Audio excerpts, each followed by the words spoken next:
Everyone, আবার একটা ভিডিওর সাথে চলে এসেছি। তো হ্যাপি সানডে। আর সানডেতে উঠে সকাল সকাল স্নান করে নিয়েছি। আজকে পুজো দিতে অনেকটাই লেট হয়ে গেছে, ঘড়িতে 10:45 বাজে। তো আজকের ভিডিওটা কন্টিনিউ স্কিপ না করে দেখতে থাকো। পুজো দেবো এখন। এখানে দেখো মা একটু সকাল সকাল গোপুর হাতে একটা চকলেট ধরিয়ে দিয়েছে। আর এদিকে দেখো এখন 10 টাকার ফুল হয় না, এটার গাইস 30 টাকার ফুল। 30 টাকার ফুলে দেখো কত কম দিয়েছে ফুল। আর এখানে মা ফল রেখেছে, আমি ফল কেটে পুজো দেবো। দেখো গাইস 30 টাকার ফুলে শুধু জবা ফুলই দিয়েছে, আরও দিয়েছে দোপাটি অল্প। আর এখন ফুলের যা দাম, আর চারিদিকে তো তোমরা জানো বর্ষায় চারিদিকে ডুবে গিয়ে ফুলের দামটা বেশি হয়ে গেছে। কোনো ব্যাপার না, তাও পুজো দিতে হবে ফুল দিয়ে। তো এখানে এই জবা ফুলের ভাবছি এত তো জবা ফুল, তাই একটু মালা করে নেব, তারপর পুজো দেবো। ফুল দেখে যেই ভাবা সেই কাজ। তো মালা করে নিয়েছি আমি এখানে মা তারামার জন্য। ফল ধুয়ে নিয়েছি। আর এখানে দেখো ফুলের দাম বলে জবা ফুল বেশি দিয়েছে, তাই জবা ফুল দিয়ে আজকে সিংহাসনটা সাজিয়েছি। আর জবা ফুল দিয়ে সিংহাসন সাজিয়ে কেমন লাগছে তোমরা অবশ্যই কিন্তু বলো। কিন্তু এই যে দেখো গপুকে দিয়ে দিই, সব জায়গায় শুধু জবা ফুল আর জবা ফুল। এখানে যেই জবা ফুলটা দিয়েছি ওটা দিয়ে মালা করে দিয়েছি, মা তারামাকে দিয়েছি।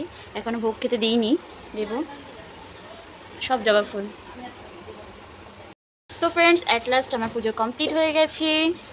আর এই যে দেখতে পাচ্ছ পুজোয় ঠাকুরকে একটু ফল দিয়ে দিয়েছি, একটু কিশমিশ দিয়ে দিয়েছি। তো আমার এই সকালের পুজো করাটা তোমাদের কেমন লাগে তোমরা অবশ্যই কমেন্ট করে জানিও।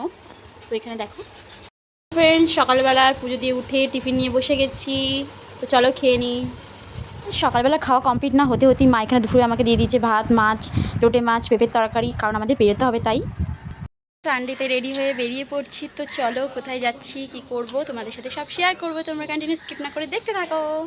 এদিকে বেরিয়ে অটোতে করে যাব, আর চারিদিকটা দেখো কত জল, কারণ এত বর্ষা হয়েছে কদিন ধরে। এখানে দেখো মা, আমি আর দিদি মিলে যাচ্ছিলাম। আর আমাদের সেদিনের ট্রেনের অভিজ্ঞতা এত খারাপ ছিল কি আর তোমাদের বলি। মাঝিরহাট লোকাল যেখানে ছিল 2:55-তে, সেখানে এসছে 4টে, তাও পাতিপুকুর স্টেশনে মাসিদের সাথে মিট করে তারপর একসাথে নৈহাটি মাঝিরহাট লোকাল ট্রেন ধরে আমরা চলে গেছিলাম মাঝিরহাট স্টেশন। এখানে মাসিমণি ছিল, পিসি ছিল, ওখানে দিদি ছিল, আর আমি ছিলাম। আর এখানে দেখো মাঝিরহাট স্টেশনে চলে এসেছি। আর ফার্স্ট টাইম এত খারাপ একটা এক্সপিরিয়েন্স হয়েছে। নেমে গেছি, আর এই যে সবাই সবাই মিলে একসাথে যাচ্ছি বাস ধরে চলে যাব বলে। তো চলো। আর এক্সপিরিয়েন্স বলতে এতক্ষণ আমাদের ট্রেনের জন্য দাঁড়াতে হয়েছে, প্লাস এখানে এসে অটো রিজার্ভ ছাড়া যায় না। আর বাসে এখানে দেখো অটো করে যাব না, কারণ রিজার্ভ করে যেতে হবে, তাও আবার 4জন, কারণ আমরা গেছিলাম 5জন। তাই মাসিমণি আমি বাসে অনেকক্ষণ বসে বাস টিকিট করে যেতেই আছে, এই জন্য আমার খারাপ এক্সপিরিয়েন্স। আর দেখো চলে এসেছি, এই যে মন্দির, আর এই যে আমার ফ্যামিলি। চলো চলে এসেছি মন্দির, আর মন্দিরে সবাই মিলে একসাথে ঘুরছি। মাসি বলছে যেটা দেখতে এসেছি সেটা দেখবো না, আগে ফটো তুলবো। ফটো তো তুলতেই হবে, আর তোমাদের সাথে শেয়ার করতেই হবে। মন্দির চারিদিকটা খুব সুন্দর লাগছে। আগের বার এসেছিলাম সকালে, আর এইবার এসেছি বিকালে, দারুণ লাগছে দেখতে। এইদিকে কত লোক, সানডে ভিড়। মন্দিরে এসেছি, এই যে মন্দিরের সামনেটা যেখানে আমরা সেলফি তুলছি।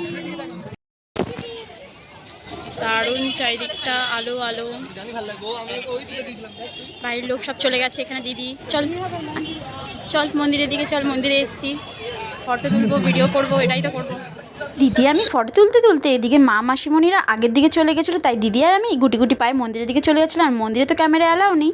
তো মন্দিরের বাইরে দেখো চারিদিকটা বেশ আলো বেশ দারুণ লাগছিল, কি আর বলি তোমাদের। তোমরাও চাইলে এখানে আসতে পারো, জোকা এই স্বামীনারায়ণ মন্দিরে। এখানে দেখো ওই যে দূরে আমার মা মাসিরা আসছে। যা গরম ছিল কি আর বলি, আর গরমে তো পুরো বেশ আমি হাঁপিয়েই উঠেছিল, তাই তোমাদের সাথে ভাবলাম আমি নিজের একটু ফেস দেখে ভিডিওটা করে নিই। ভিতরে যাব, জুতো খুলে বাইরে যাব না, সেটা তো হতে পারে না। এই যে দেখো জুতোর লাইন কত ছিল, আসার সময় জুতো নিতে গিয়ে অনেকটা সময় লেগে গেছিলো। আর দিদির খিদে পেয়ে গেছিলো, আমাদেরও সবার খিদে পাচ্ছিলো, তাই চলে যাচ্ছিলাম ক্যান্টিনের দিয়ে। আর ক্যান্টিনে চলে গিয়ে আমরা কিছু কিনে খাবো, তার আগে এখান থেকে কিছু জিনিস নেওয়া যাক। মাসিমণিরা সব দেখছে কি কিনবে ভাবছে, অনেক কিছুই ছিল কেনার।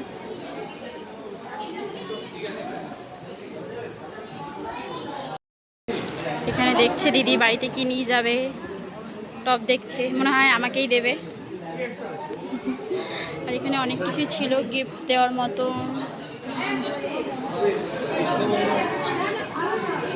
ক্যান্টিনের পাশে এই দোকানটাতে দিদি অনেক কিছু দেখতে দেখতে বাড়ির জন্য কিছু জিনিস কিনে নিল। আর এখানে দেখো আবার চলে যাচ্ছিলাম ক্যান্টিনের দিকে। ক্যান্টিনে এসে ভাবলাম একটু ধোকলাই খেয়ে নিই, সবারই ইচ্ছা হচ্ছিলো যে একটু ধোকলা খাবো, অনেকদিন খাওয়া হয় না। তো এখানে দেখো ধোকলাটা সবে নামিয়েছে, গরম গরম, এটাকে আমাদেরকে পিস পিস করে কেটে দিয়েছে।